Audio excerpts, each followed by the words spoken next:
Hanggang saan nga ba ang kaya mong ibigay para sa pagmamahal?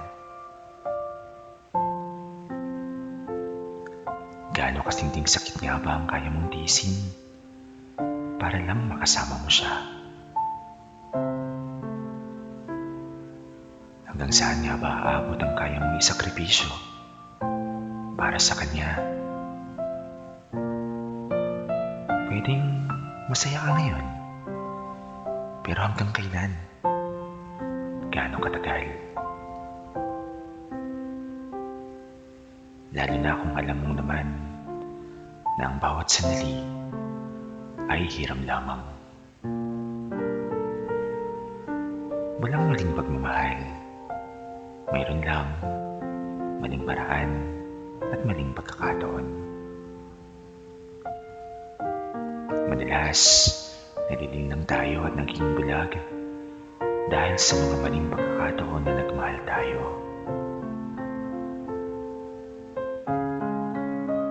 Kaya naman, naipapakita natin ang pagmamahal na yun sa maling paraan at maling dahilan.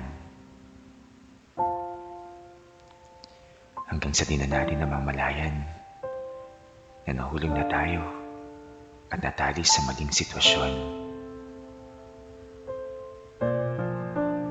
Na kahit alam naman nating mali, ay pilit pa rin hinahanapan ng dahilan upang maging tama. Oo, pwedeng masaya ka ngayon,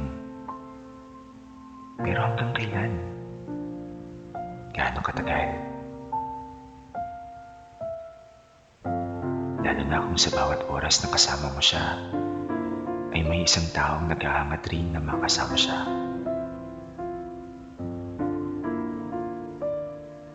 At sa inyong mga yakap at halik, ay may isang taong namumulila para sa pagmamahal niya.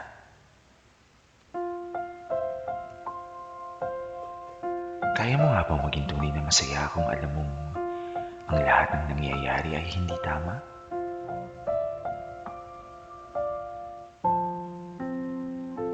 Na kahit anong gawin mo ay hindi siya magiging tunay na sa'yo dahil may pagmamayari na siya ng iba.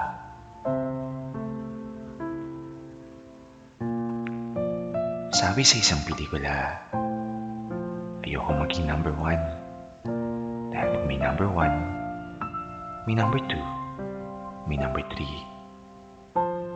Ang gusto ko ay may only 1 para nag-iisa lang. Pero bakit nga ba may mga taong pumapayag na maging pangalawa lamang? Bakit may mga taong hindi makontento ng iisa lang?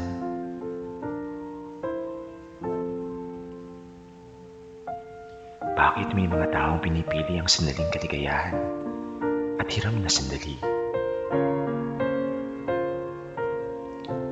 Alin nga ba ang mali?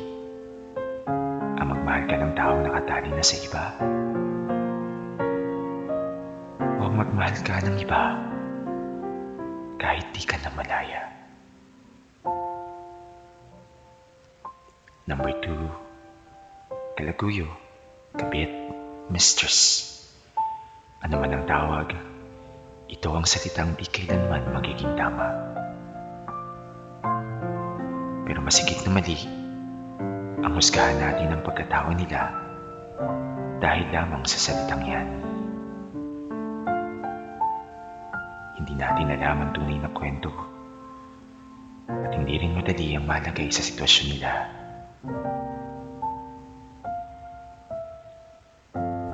Ang alam ko lang, sila ang mga taong nagmahal pero naging biktima ng maling paraan at pagkakataon.